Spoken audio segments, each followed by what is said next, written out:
On va s'intéresser aujourd'hui à un siècle absolument charnière, et pourtant on en parle assez peu. C'est un moment qui a complètement redéfini la civilisation juive. Une période où, face à un empire qui commence à vaciller, un peuple a dû réinventer de A à Z les bases de sa propre survie. Et c'est là que réside tout le paradoxe de cette époque. Pour le géant romain, c'est une crise terrible.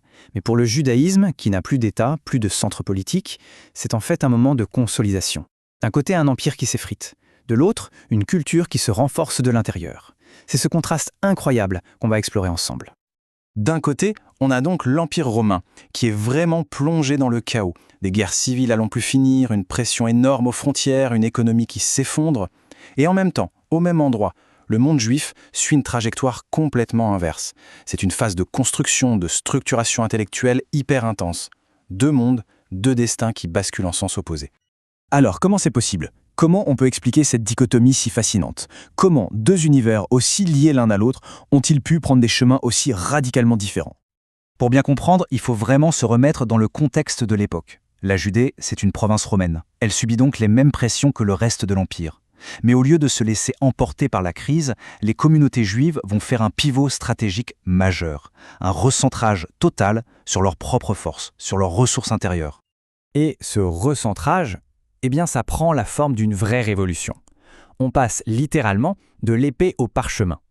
On abandonne l'idée d'une souveraineté politique, d'un territoire, pour construire une civilisation d'un genre nouveau. Une civilisation basée sur le savoir, sur le texte. Au cœur de cette révolution, il y a une œuvre monumentale, la Mishnah.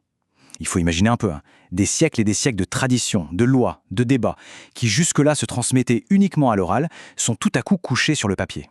C'est un acte fondateur.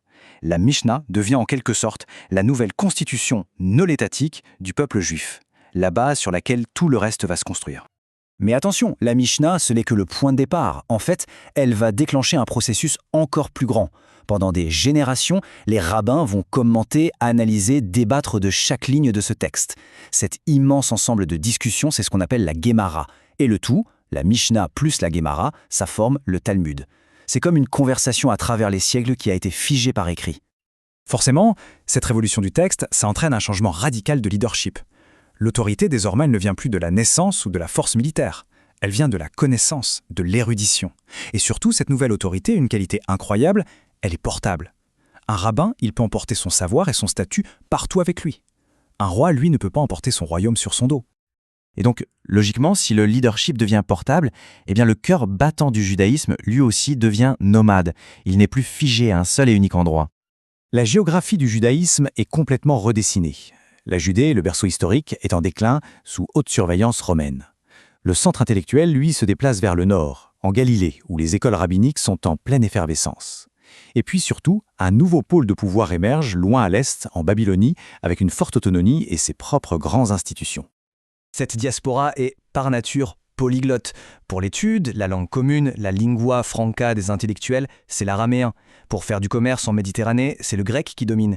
Et pour tout ce qui est administratif, face aux Romains, c'est le latin. C'est une civilisation qui apprend à jongler en permanence entre plusieurs mondes culturels. Mais attention, ce bouillonnement intellectuel ne veut pas dire qu'il y a un conflit armé. Au contraire, après les grandes révoltes des siècles passés, la stratégie a complètement changé. On subit la domination romaine, on paye de lourdes taxes, mais toute l'énergie est maintenant tournée vers la construction interne, et plus du tout vers la confrontation. Alors, au final, qu'est-ce qu'on retient de ce IIIe siècle si particulier ? C'est la mise en place d'un modèle de survie, un modèle qui va traverser les millénaires. Le IIIe siècle a forgé une civilisation dont le cœur n'est plus un temple en pierre, mais un ensemble de textes. Il a fait de l'autorité des rabbins le ciment de la communauté. Et plus que tout, il a créé une identité portable, une sorte de patrie qu'on peut emporter avec soi, dans les livres et dans les esprits. C'est ce modèle qui va permettre au judaïsme de traverser l'histoire. Et cette analyse nous laisse avec une question fondamentale. Une question qui va bien au-delà de ce contexte historique précis. Que se passe-t-il pour n'importe quelle culture quand son point d'ancrage principal se déplace de la géographie vers le savoir, de la terre ferme vers le texte ? C'est une question qui mérite réflexion.